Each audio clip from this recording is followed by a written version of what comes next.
প্রিয় দর্শক, আজ বানিয়ে দেখাবো পাকা আমের চাটনি। একটি বড় সাইজের পাকা আম চৌকো চৌকো করে কেটে নিয়েছি। একটি তড়কা প্যানে 5 ফোড়ন ড্রাই রোস্ট করে ওটাকে ঠান্ডা করে গুঁড়িয়ে রেখেছিলাম।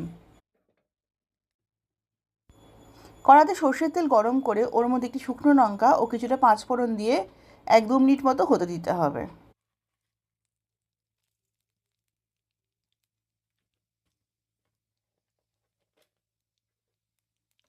এক দু মিনিট পর ওর মধ্যে প্রায় 1 গ্লাস সমান জল ঢেলে দিতে হবে এবং ওর মধ্যে সামান্য নুন দিয়ে দিতে হবে।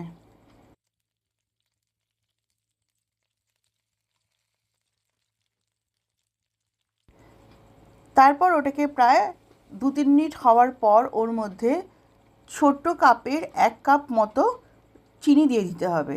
দিয়ে পুরো ব্যাপারটাকে ভালো মিক্স করে নিতে হবে।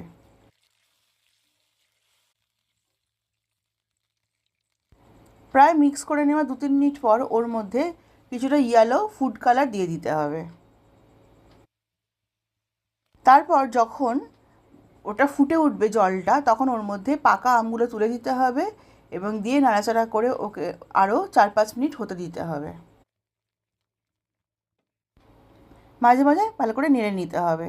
4-5 মিনিট পর যখন ওই চাটনির চাটনির রসটা যখন একটুখানি ঘন হয়ে আসবে, তখন বুঝতে হবে যে চাটনিটা তৈরির পথে। তখন গ্যাসের ফ্লেম অফ করে ওর মধ্যে আগে থেকে যে গুঁড়ো করে রাখা 5 ফোড়নটি ছিল সেটা দিয়ে দিতে হবে। দিয়ে ভালো করে নাড়াচাড়া করে নিতে হবে।